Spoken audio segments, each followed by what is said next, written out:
Welcome to Genred Off Book. I'm Katie. I'm Elise. And today we are interviewing one of the greats, Dinah. And Dinah, we're going to kick this off super simple. Tell us how you know us. Tell us how you became a reader. And we'll get into the big questions from there. Well, I think I'm going to go by just Dinah a la Cher or Madonna from now on. So thank you for that. One name, Dinah with an H. Yep. Mm-hmm. Yes. Very important, that age. Yeah, it is. I'm so excited to be here. So who am I? Who is she? I'm Dinah Susan Alobeid. Oh God, I'm so many things, and most of those things are tired. Where did we meet? I want to talk about where we met first. So I met Elise at the Northeastern News That's 100 years ago. No, just 20 years ago. Yeah. And we were both little journalists working in the newsroom. And we that word was loose. Loose. We used that loosely for one semester, and which I realized I simply can't be a journalist. But I still hung out at the Northeastern News. You still hung out with all of us journalists, and I'm so grateful for that because we're all still friends. Yeah. And of course, by proxy, I met you, Katie, also in college. Never forget that Halloween. Oh, Jasmine. Yes, that's right. I actually did forget it until this moment right now, and it's popped back into my mind. It was, but yes, I never forgot it. We were deep in Alston and eating at the Uno's. Anyway, that's a whole other side story. But we've known each other for a really long time. And actually, Katie, you're the reason I met Greg. But yes. Again, another side story. My husband. Yeah. So we've known each other. This goes way back. Way back. Way back. And I am a writer and a dancer, and I do comms for a tech company. And I am obsessed with reading, and I'm obsessed with writing, and I'm starting my own podcast, which is all about music. I know. It's called Play This at My Funeral, and it's a little bit dark, a little bit for you, Katie, a little darkness. I love a little dark. But a lot of joy, too. And who doesn't love some joy? And, get ready for that crossover, because I'm on an episode. And I would say that mine was in fact not dark at all. I feel like I maybe took a different route on the Play This at My Funeral. But that's okay, I'll save a little for the season, of course, but that's the plot twist. Yeah. Maybe funerals and planning for our funerals can be really fucking celebratory. Yeah. That's how I took it. Could be bright. A very bright celebration of life. A dance party. Yeah. If you will. Oh, and how did I start reading? Yeah, tell us. Oh, that was a lot of questions in that first questions. I have been an avid reader since I was a kid. I was always reading the books that we got assigned at school: Number the Stars by Lois Lowry, Diary of Anne Frank, Midsummer Night's Dream, Much Ado About Nothing, all the classics. And I am that person who would get in trouble for reading under the covers with a flashlight because I needed to know what happened at the end of The Secret Garden. Yeah. And I was just consuming all the Babysitter's Club books and dreaming of chilling my blueberries and milk behind a rock by the brook, a la Boxcar Children. So very Elise, I feel like. Yeah. Although, fun fact, as a kid, I tried to read Boxcar Children, and I said, get this away from me. I hate it. I don't know. I think I tried to read it when I was slightly too old. It's really for grade school children, and I think I picked it up in middle school, and I was like, absurd. What is this drivel? Absurd. Living in a boxcar? Miss me. Says the girl who watched. Unrealistic. Yeah, who's the girl who reads primarily about dragons now, but at the time, not for me. Completely unrealistic. Yeah. What is this, romantasy? Yeah, couldn't get behind those kids living in a boxcar, but here we are. We made it. We made it. Elise, why don't you kick it off with some questions? Okay, so first things first, what's your favorite genre and how did it win you over? Okay. So I think I'm going to take your listeners, your And audio readers. on a little ride, because my favorite genre is not genre fiction, because genre fiction is a term that is referred to for specific categories of books like science fiction, sci-fi, romantasy, romantic comedy, high fantasy, vampire rom-coms, Mm. hockey romance, Regency period romance. Like there's so much specificity in it. And so my genre of preference is actually literary fiction Mhm. slash upmarket fiction. Yeah. And literary fiction is everything else. It is books that are maybe a little bit quieter in that they aren't having like these big plot twists and big boom crash Mhm. bomb moments. And they're more about character development. They're more about getting to the heart of like, what is the meaning of life? Like, socioeconomic grappling, multiculturalism, like grappling with like some bigger picture things. Yeah. So like the anti-genre. Yeah. Mm. It's really all about like understanding the human condition. It's a little bit philosophical and very ordinary life, which I think is the opposite of what Katie loves, which is I like the escapism of Yeah, romanticy. that is Yeah. was exactly what I was going to say. I was like, "That's tough. I'm good with this life, right? Like, I Yeah. don't need any more of it." I know. Literary fiction is like the conflict's mostly internal. When you're doing genre fiction, it's the war, it's the dragons, it's magic, it's external. So like all the action is coming from the setting, from the genre. While in literary fiction, it's more internal with the main characters or in between just two or three characters. And upmarket fiction is a little bit of a newer category of fiction that publishers and authors use a lot. You can't necessarily find an upmarket fiction section at your local bookstore, Mhm. but it's really about that beautiful language and execution of a fiction story that has some internal conflict, but with a commercial plot, something that is really entertaining, that pulls you through with like really good pacing. So it's a happy medium of both worlds without being squarely in a specific genre. I learned that from you. I use that all the time now, and I learned that Oh, from you. good. Like we Wow. You're were walking welcome. and we're like walking in Riverside Park, and I was like, "Ooh, fascinating, fascinating delineation." Well, because like your literary fiction is Joyce Carol Oates and Ernest Hemingway and Jennifer Egan and Toni Morrison. But the upmarket, like contemporary literary fiction authors are Lauren Groff and Celeste Ng and Barbara Kingsolver. And they're books that have big mass commercial appeal. They're bestsellers, but they are beautifully written and they use literary device and again, they're more about the internal conflict. You really summed it up beautifully, Elise. Stunning. That's the English major in me. Mhm. Upmarket, that's new. I didn't learn about that in college, but It's newer than our college yes, days, that's it is. It is. why. Alright. What was the first book that hooked you then? Was it part of this genre or non-genre genre? Like, the first book that hooked me as a reader, because I think that that's really tough because I've been reading so much since I was a kid. So I always go back to The Secret Garden Oh, Huh. because I read it before it became this, like, beloved, weird childhood movie, yeah. and the discovery of this walled English garden and this like sickly child and friendship in unexpected places and just like making the seeds grow again. I mean, it's just beautiful, Mhm. beautiful literature. And I How think old were you? I was young. I was Yeah. probably 7 when I read that book. Yeah. Yeah, that book, I think. That book really made me a reader. Love that. That jives. That I love jives in a really hard way. I honestly The Secret Garden, the movie, was tough, I feel like. I felt like it was a little dark for a kids movie. You know what I get it confused with all the time? A Obviously Little not, but, like Princess. Oh, yes, The Little Princess, exactly right. I knew you were gonna say that. I I kn knew I it. think I about The Little Princess all the time, and That then was So do sometimes I. I I think about that more than I should. I know, it was so heavy. Oh, no.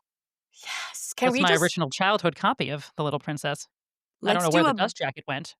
oh, who needs the dust jacket? That is gorgeous. Oh my We should god. do a buddy reread of it. Yeah. I'm Look at oof. this inside, actually, gorgeous. Oh. Oh, that's Oh, I like nice. that. Collector's item. I I know. know. Wow. Who knew? I didn't know you had Good that. Yeah, some things I kept with me. Some things mom and dad couldn't give away because I kept them with me. But Wow. Orphans played such a big role in our childhood from, like, fiction and film, and I we don't know. hear about orphans a lot now. No, like Newsies, come Oh, on. Newsies, Yeah. don't even, let's not go there. You know she's gonna do some choreography. I Oh, was what's using What this? a is phone card. Remember phone cards that you could use a payphone? That was the last time. This was apparently a bookmark I was using. It So the last time I reread this, I was old enough to be using some sort of phone phone card? card.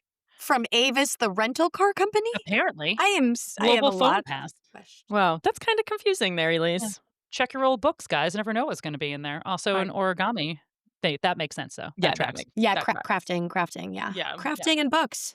It's Yeah. who Elise is. All right, I've got a question Yeah. for you, Dina. So if someone is new to your beloved genre, not genre, what would be the book that you would say, "You should give this a try"? Like, maybe me, even. Okay. I have such a good one for you. I have such a good one for you. And I don't know if you've read it. It's called Tomorrow and Tomorrow and Tomorrow by Gabrielle Zevin. Have you read Okay. it? I have not read it. Okay, it came out just a couple of years ago and it was highly publicized. Everyone raves about it, and those are the books that I hate Of course. because I just doubt that it's gonna give me what I want, which is a great plot, a great story, but also gorgeous writing Yeah. that is going to make me cry, make me stop and put the book down and, like, sit back and, like, clutch my heart and, like, feel like I am part of it. So Tomorrow and Tomorrow and Tomorrow is a beautiful contemporary story, and plot-wise, it's about creating video games, which you would love. Yeah. Oh, I would love that. However, going deeper, the story is about friendship and love and your worth as a person and the differences in your identity. And, like, I mean, like, I'm talking about, like, decades spanning friendship Okay. and how we show up for the people that are important to us. And there's a little bit of nostalgia because it starts in, like, the 90s, early aughts, college days in Boston. Oh, whoa. But the language, what surprised I gave it a chance and I was like, "Ugh, fine, I'll read it." And I was like, "Oh, this is worth the hype." And I say that so rarely. I read Seven Husbands of Evelyn Hugo Mhm. Mhm. because I was like, "Oh, the hype." I read it in 48 hours and I was like, "Meh," Yeah. which I know is an unpopular opinion. I think the story is good, really interesting premise. I think that there isn't enough time in this precious life to read books that are just like, then this happened, then this happened, then this happened. She said, he said, then this happened, then this happened. I just felt bored with it because there was no attention to language at all. And I feel like even with like rom-com, romantasy, a couple of years ago I read a few Regency era romances by Diana Quincy, who's an Okay. Arab American author, Ugh. and she like infuses Arabic language and food and culture, which I love because I'm Arab and that's how I write as well.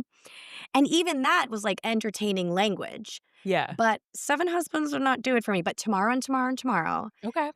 and I was like sobbing for the back half of the book because it was very, much like life, there's tragedy. Yeah. But it's a book that I think is just so worth it. So anyone who is just like very much like a sci-fi reader or they only read hockey romances.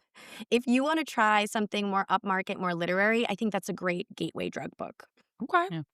We actually have it in our library, Katie. Tomorrow, tomorrow, tomorrow. You know what? Like, now that I think about it, I feel like I do Did you read it? remember I didn't read it, No. but Okay. I mean, I'm sure Elise read it, that's why we have it. You own it. Yeah. It's Why like, yeah, we we're trying to rebuild this library. I Although know. in I know. It's so so yes, but good. we did find it in our local used bookstore, which is how I'm trying to do this. So yes, it was Good. purchased. Very cool. All right. And then suggest to somebody who's fully converted. What's like Mm-mm-mm. an Mm-mm-mm. advanced book for somebody who's fully I have a Okay. couple of Oh, you've come very suggestions. prepared. Okay. It is. I've come prepared. So I'm gonna recommend these three for someone who is already reading literary and upmarket fiction. Ottessa Moshfegh's My Year of Rest and Relaxation, which is about a recent Columbia grad working in New York City in the year 2000 and the like ingenue, ennui, what am I doing with my life? Mhm. And At first, I felt this book was super exhausting, and I just kept reading it because I thought it was really well written, and I thought it was interesting because it's very much an unlikable protagonist. And as we careen toward the end of the book, it just, like, hits you really, really, really hard. Ooh. Very, very excellent language in this. And then Sweetbitter by Stephanie Danler, which I think is the book that made me take my writing seriously. Yeah. I read it when it came out in 2016. It became a Showtime show as well. Yep. It's about a girl from the Midwest who comes to the city, and she's a server at this really fancy restaurant, and girlfriend's trying to be a writer, ain't we all? Yeah. But the food writing in it is so good. This book is, like, so, luscious and savory and decadent, and, like, the Yeah. writing in it is so beautiful. I That's a loved it. favorite of mine. I read it because of all my work in kitchens. And then I gave Oh, it to yeah. Amanda, actually, our other sister. I was like, "Amanda, you have to read it." Amanda loves it too. Yeah. It's very accurate to what working in, like, a restaurant is like. It's like the fictionalized version of Kitchen Confidential. Oh. And then this last one is a doozy. Fates and Furies by Lauren Groff. And you're wondering, how do I know the name Lauren Groff? She is a very well-known fiction writer who she's like prize winning. She also wrote this short story collection called Florida, which was the inspiration for the Taylor Swift and Florence and the Machine song Florida. And this, Florida. That's the first I'm hearing of it, and I'm a scholar. what? I think it is pretty well documented that, here, hold on. Taylor Swift's song Florida was inspired by Lauren Groff's short story collection Florida. Florence Welch of Florence and the Machine confirmed that Groff's book about the disquieting and atmospheric nature of Florida heavily influenced the song's mood and lyrical themes. Wow. Okay. All right, I mean, I'll Elise. take it. You TJ put said it was, Dateline, but we can there Oh, can be more than one well, thing. There could be more than one thing that goes into a song. there is the line in the song that is like, me in the bathroom with a bottle of wine, which is like Yeah. directly from the book, from the Okay. short story collection. But I mean, I don't want to put words in Tay-Tay's mouth. You know what, I you don't just feel like Florence she's, Florence wrote this song too, and I yes, think this is the so that this makes feels, sense. Florence definitely reads Lauren Groff Yes. and is a deep existentialist, like much like myself. You Fun and fact. Florence have always been so like each other. Like so close. Remember when we went to To see her at the Gov Ball Gumball. just for Florence, and we almost died in that crowd, but it was excellent. That was 2015. What a time to be What a alive. wild time. Mhm. Okay, go. Sorry. But just Fates and no. Furies. Fates and Furies. I buddy read this with my friend Nick DiDomizio, who's a rom-com writer. And it is about the two sides of a very unconventional marriage. And the literary execution is wild. There's opera as a theme within it because literary fiction doesn't necessarily use tropes. We're going to get into that later, I'm sure, because you gals love to talk about your tropes. Me too. But there's a lot of literary device, like where maybe a certain metaphor or allegory is like a stand-in for a bigger issue. But opera is a big theme in this. Hmm. And it's just, I mean, this book is heavy. Yeah. And there's like, oh God, there's a plot twist you don't see coming. And you're like, shit, this is dark. I gotta put this down. I'm scared. I'm scared. I'm scared. Not I like horror that. scared, but like, oh, All right. really gets you Okay. into the psyche of some interesting Okay. characters. Oh, one I more. have One more. I have heard of that book, but no one's explained it to me in quite the way. I'm here to help. Feeling intrigued. Yeah. Bring it to you next time I see you. Feel free to. I love lending books and borrowing books from friends. One more, one quick one. The Immortalists by Chloe Benjamin. Oh, I've heard of this. This book is really heartbreaking, but really beautiful about four siblings who get a psychic reading and find out when they'll all die, when they're children. And you see the four paths they take, and it's a really gorgeous book, and it's makes you think a lot about your own mortality. And yeah, I mean, if you knew how it ended, Oh. when it ended, if you knew when it ended, I know. What would you do? differently? What would you do? I don't know. Make a podcast. Yeah. Here we are. Living All the right. dream. I know I took us on 500 tangents, but I just could talk about books all day. No, that's perfect. All right, Katie, you go with the next question. Okay. So, what do you think the biggest misconception, and I can already think of a few, that people have when That talking people, about literary fiction? it is elitist and snobby and boring and, um, yeah, did I capture it? Yeah. It's too real, too real.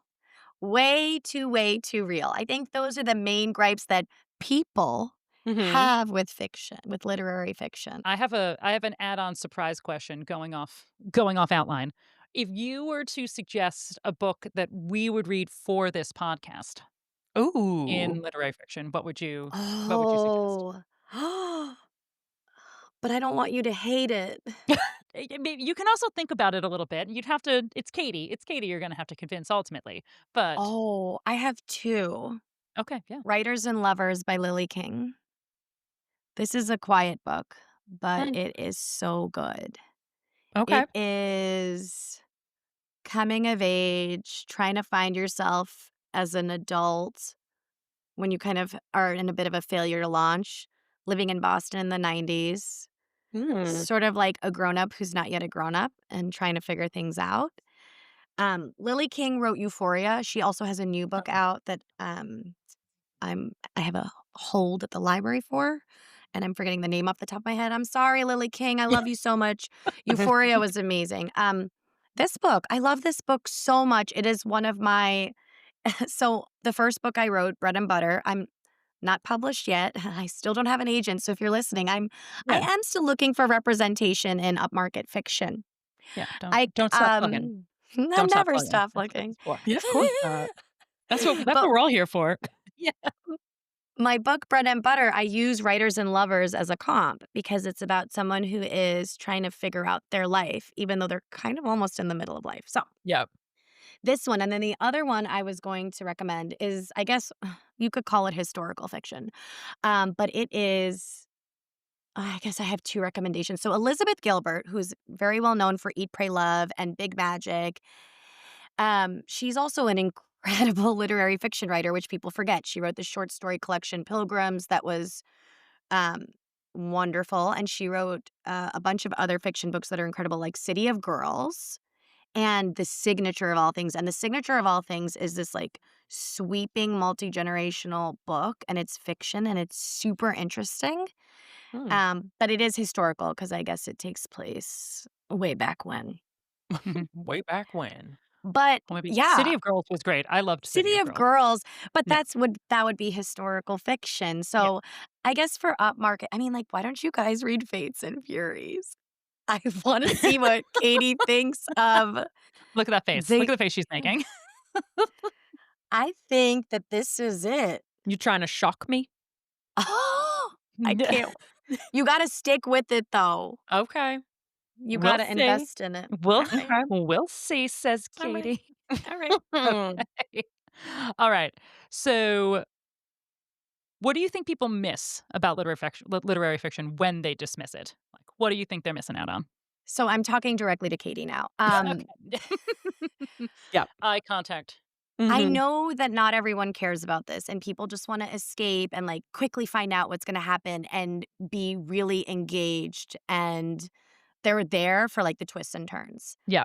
I think what you miss when you don't read any literary fiction is beautiful language, deep emotions, and writing, sometimes for the sake of the writing, for writing that has a deeper meaning. Because I think that, oh my God, there's an old philosophy quote: "The unexamined life is not worth living." Who is that? St. Thomas Aquinas or Plato? Sorry, misquoting some old Philosopher. philosophers Some from old white guys, those but old white guys from ancient Greece. Yep. But I think there's a lot to say about it. Listen, I get it. Escapism is super Yep. fun, and I love me some rom-com, some lightheartedness. I love to escape with music and just like listen to dancey music all the time. But I think that to better know ourselves, to build ever more empathy for the people who are not like us, literary fiction and upmarket fiction is a really valuable tool. Okay. and a way to just get to know ourselves and other people, even if we're scared to know ourselves. Katie, It's just I get it, right? I know you get it. Yeah, maybe I need to tap into my empathetic side that I don't have, or my emotions more. Which you hate tapping into, but it's not even about that. I think coming across a sentence that packs into like one sentence this worldly wisdom about the way life is, I Mhm. feel always stops me in my tracks and makes you feel like a part of the world because you're like, "Oh, someone gets it." And I think by not reading literary fiction, you can sometimes miss that. Okay. Alright. Are you convinced, Katie? I'm convinced that I can try anything, right? Yeah, So that's it. We can do hard Oh, things, good. Katie. We can we do hard can. things. We can absolutely do hard things. We can read hard books. Because of this podcast, I have read things completely outside of my comfort zone, and some I've really liked, some I've picked and not liked myself, thinking that this was gonna be a book that was in my comfort zone, and it wasn't. So, You have we to can do just it. try it. You'll Yeah, never know. I'll never know if I don't try. That's a good Yeah. attitude to have. Well, speaking of comfort zones, Mm. what is your sort of comfort zone? Like a trope or a moment, a vibe? I know we're not talking about genre Yes. fiction, but something in literary fiction that you like to go back to? Yeah, I gave this a lot of thought because tropes are not necessarily tropes. They are like stylistic choices or literary devices in literary and upmarket fiction. Mhm. So I mentioned before allegory or metaphor or even like the subversion of tropes, a lack of a HEA, all of that good Mhm. stuff. So when I think about my comfort zone, it's very much slice of life with a touch of fish out of water. And I Okay. end up writing this way a lot as well. Um, and I also like multi-generational stories. So there are a couple of great examples. Anne Patchett's Tom Lake and Napolitano's Hello Beautiful was a really lovely. Oh, that's a great upmarket book. I think that's really Ooh, fun. That's a good okay. book. Okay. Highly All right. recommend that. Um, I think books like that offer slice of life, but with some interesting plot points that move it along for someone who is really into fast pacey genre fiction would be looking for. Ooh, Okay. okay. All right. I feel like we're getting a lot of recs, I Dina. know. I We're have gonna so many more. I have so whoa, many more. Like, how much time do we have? I just as want to much like, as much time as you want. okay, great. So, no, like some other upmarket fiction books that are very much slice of life are Fault Lines by Emily Atami, which was this incredible debut novel about a young mother in Tokyo. Mm, Is a really beautiful, interesting book. Less by Andrew Sean Greer, which won the Mhm. Pulitzer in 2018, which was super controversial because it's a quiet book. It's a quiet Yeah. upmarket book about this guy on the cusp of turning 50, and he's a writer, and he's like meandering around the world doing these like half-assed award ceremonies and writing engagements and speaking engagements. And I think the way he writes is really funny and relatable, and I loved the book. Yeah. mm, I thought I had it Um, here, but I think I brought it down. That is a fun book. oh. it's a fun book. And okay, I'll just leave you with this. Heartburn by Nora Ephron. I would call that upmarket fiction. It is a thinly veiled work of fiction about Nora Ephron's own marriage demise, and it was made into a film with Meryl Streep. And Nora No. Ephron, if you don't know, she is a rom-com queen, but Yeah. Heartburn is so relatable and the writing is really conversational. You feel like your bestie is telling you all about why she is about to blow up her marriage. It's fun. I actually didn't know. You said I haven't even heard of that book. That missed my desk completely. Heartburn? No, I feel like Yeah. I know. no, I know. I I was gonna think say Nora Ephron as in the Nora Ephron, and it is As the Nora in, Ephron.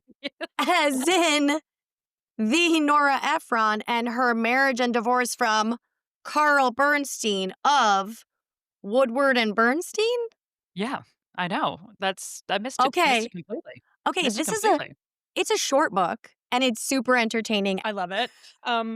I feel like I already know the answer to this question. Okay. But Dina, what do you think that your love of literary fiction, what does it say Okay. about you?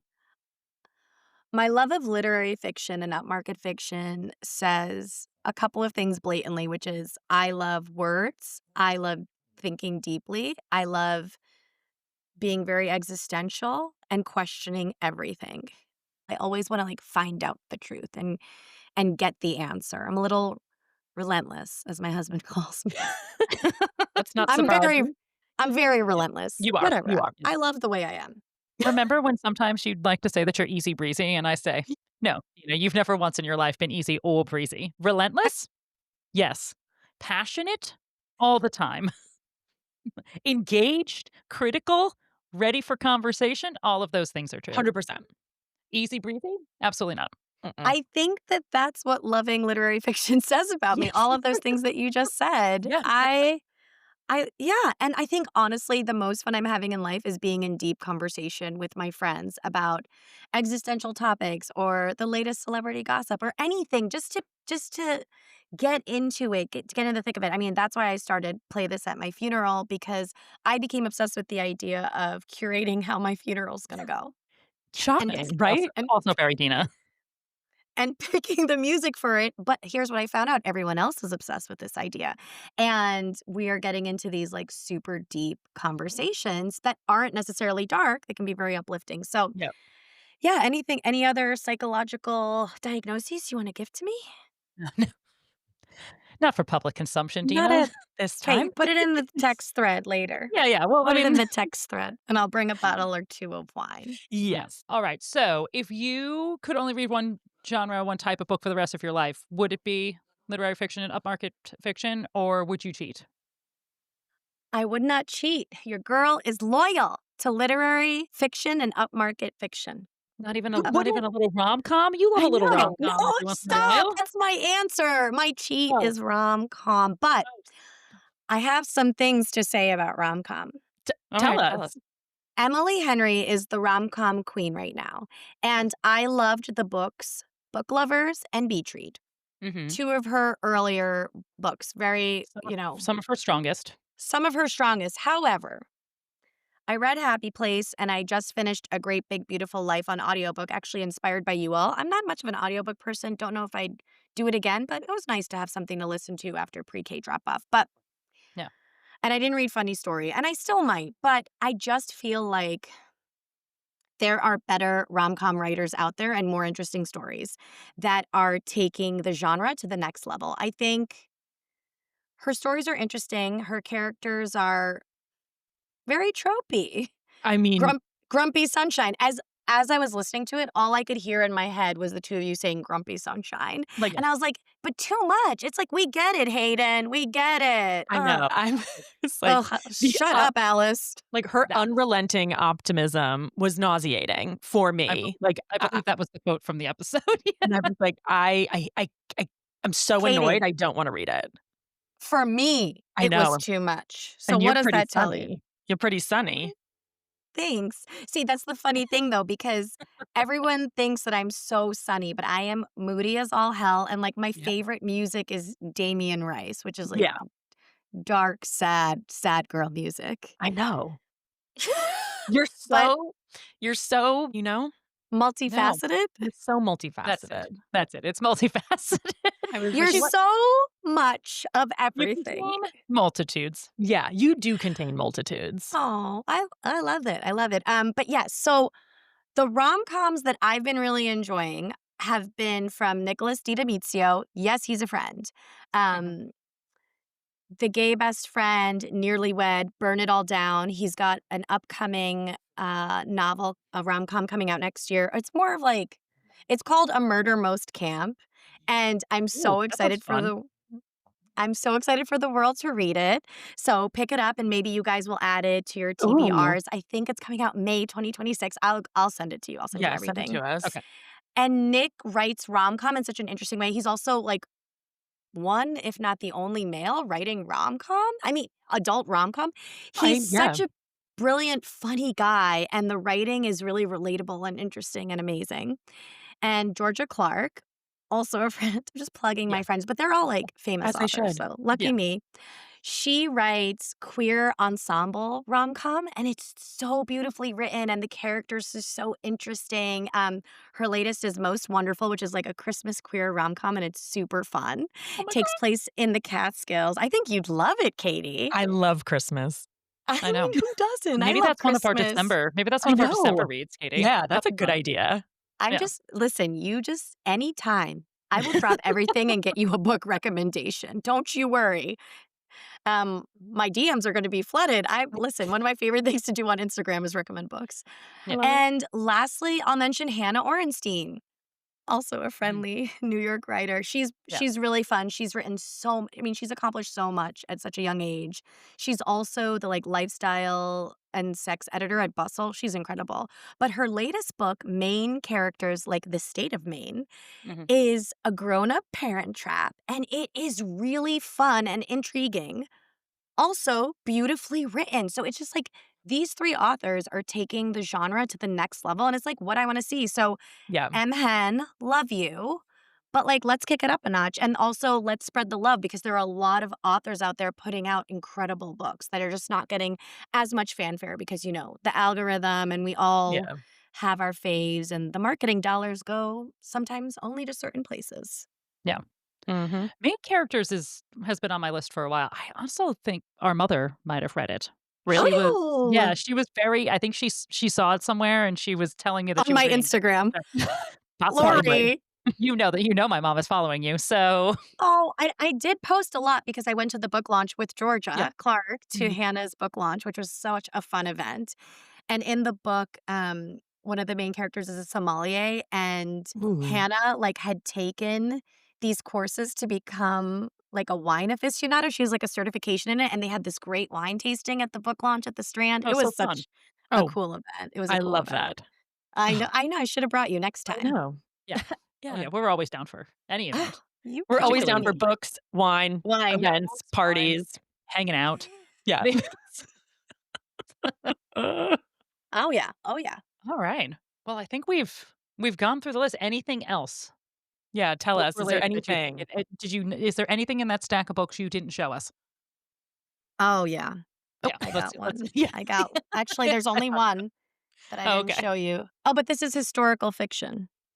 Oh, Oh, It's I so thought this was I'm familiar. historical. That's okay. I'm familiar with this book though. Everybody loves it. I love this book. It's one of my favorite books of all time, All the Light We Cannot See by Anthony Doerr, another Pulitzer winner, I think 2015 or 2016.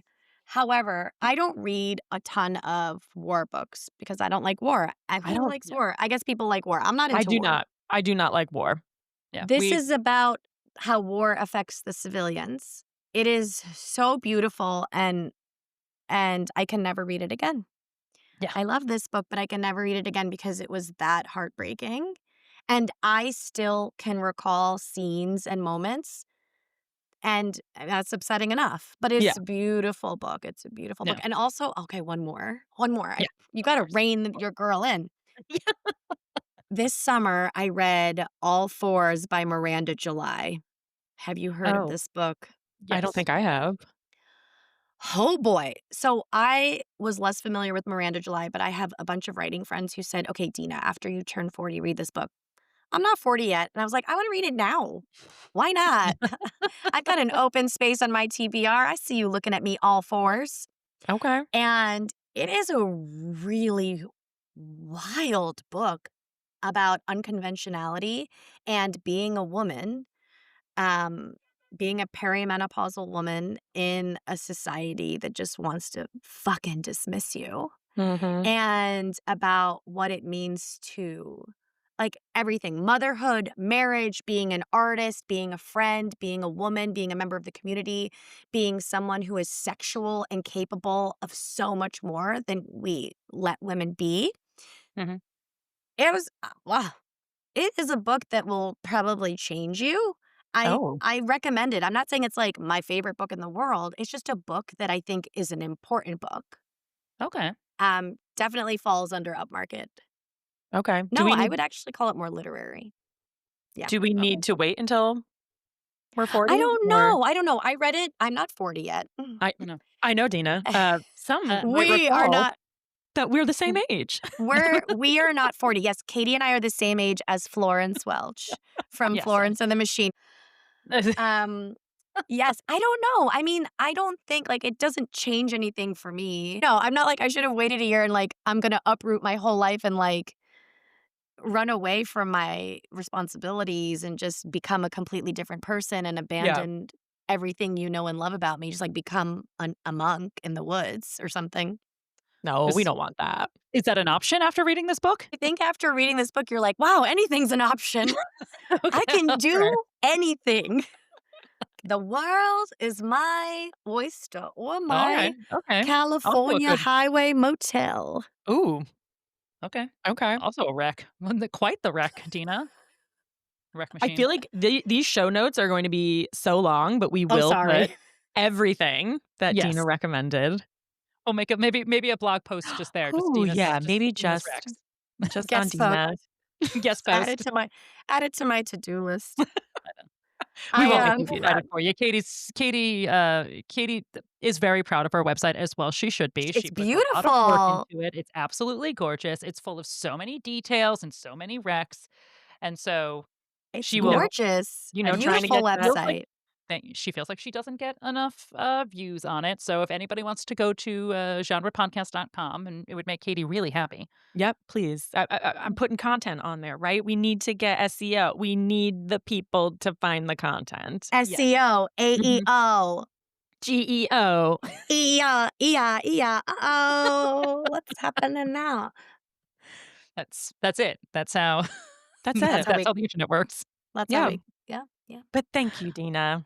Give You're welcome. give one last shout out to everybody where they can find you. Tell us exactly when the Okay. podcast is launching. Okay. So, Play This at My Funeral podcast is launching November 1st with the first 3 episodes. Look for it on Spotify and Apple Music. You can also find us on Instagram at Play This at My Funeral podcast. Soon to be on TikTok and on YouTube because we're doing videos just like this. Ooh. You can find me on my website, DinahSusanAlobeid.com. And that's DinahSusanAlobeid.com. And my Substack, because, you know, your girl has so many hobbies. Yeah. Write, Dance, Repeat. So write as in WRITE, Dance, Repeat on Substack. I send out a monthly newsletter that's really just meandering thoughts about trying to live a creative life while having a family and a full-time job and trying to be there for my friends and have a little fun and work out and just blah. And sometimes I do dance videos and I do a lot of book recs. Yep. So yeah. Also my other Instagram, too many things. I know, she's too much. Dinah Susan Alobeid writes on Instagram. Find me, ask me for a book rec, send some love. Love to you all. I think genre is such an epic concept, and I'm really honored to be here. Thank We're you. honored to have you. Thanks Ugh. for joining us. Yes. I love it. Thank you. All right. Thank you. All right. I think that's it for us. We'll see you next time. Bye.